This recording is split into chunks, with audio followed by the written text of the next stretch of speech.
Sorry, card ran out. I had to wipe a few clips, but at the end of the day, you've still got basically your milk bottles worth of now wetted medium, and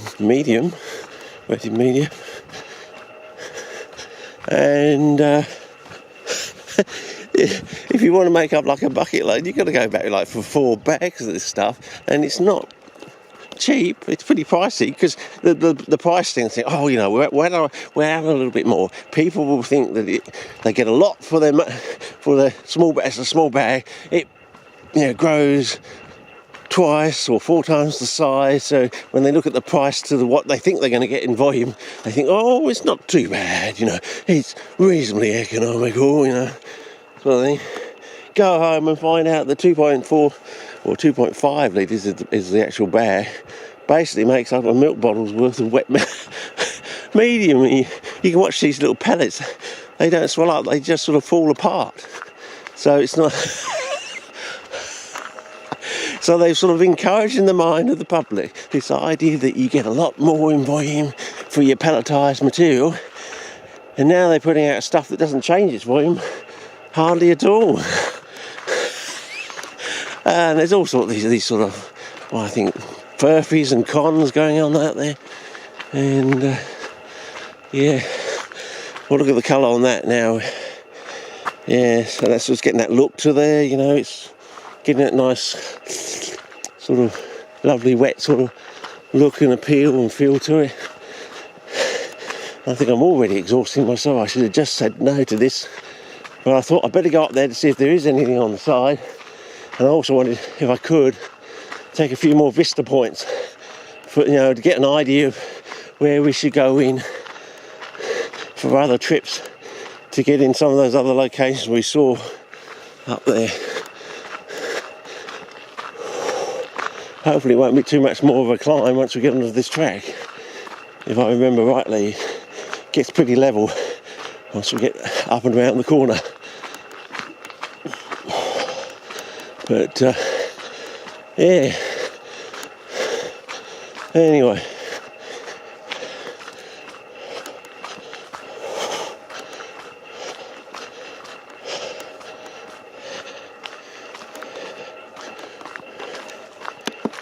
Yeah, just checking we are 2 notches down and we're still on. Whoa. Well, here we go. Is that... Oh, haha.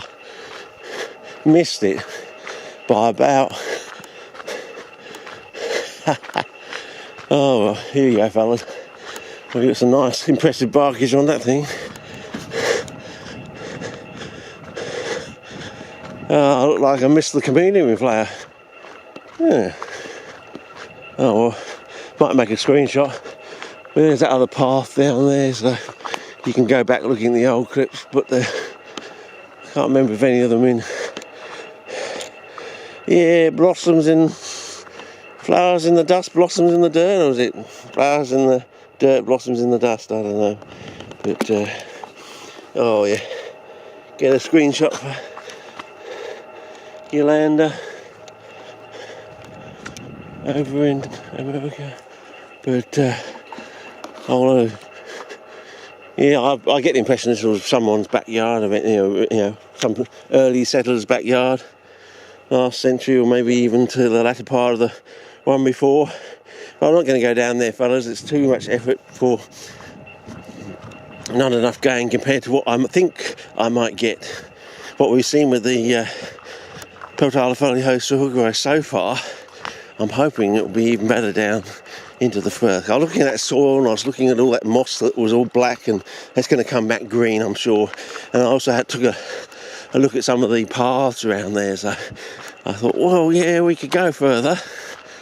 You know, if it gets good, we could, you know, spend a good hour walking around on some of those tracks if we got the cardage.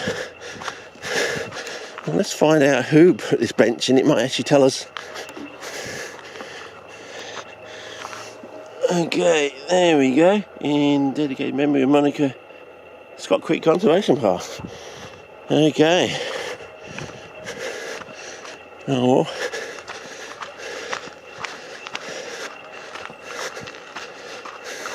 I wonder if that was her garden. or she's related to someone who had that garden, or she donated the garden land to the park. I'd have to look that up. I'm sure that would be in the archives of the Scott Creek Conservation Park. I mean, if they want to dump that sort of material into my post, I'll definitely read it.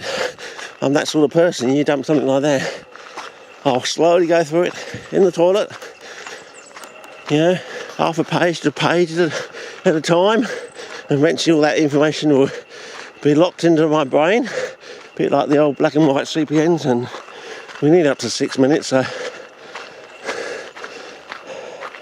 wasn't there something in here that we thought might be interesting? And I can see a splash of colour. So it's either someone with a shirt taking photographs or an orchid, or there's a new piece of graffiti out there. So you don't get, although we one country in the world with the most blue flowers, you don't get to see too much blue out in the bush. So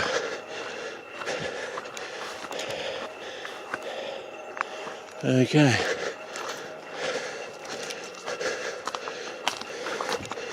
I might stumble on the orchid convention.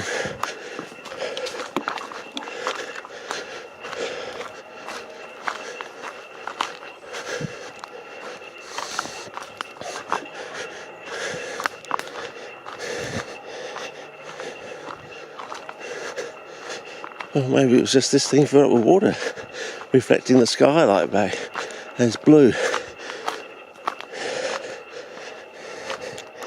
No.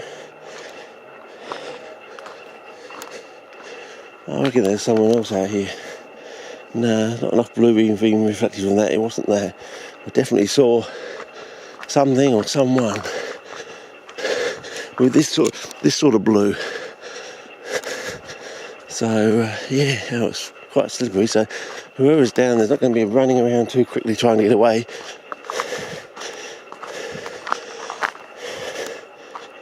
So we listen out very carefully. Unless they've got super duper bush skills.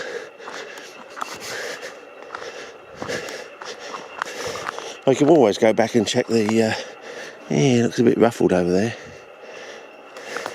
I do want to check down in that valley. Someone hiding on the edge here. Can't see anyone in the immediate distance.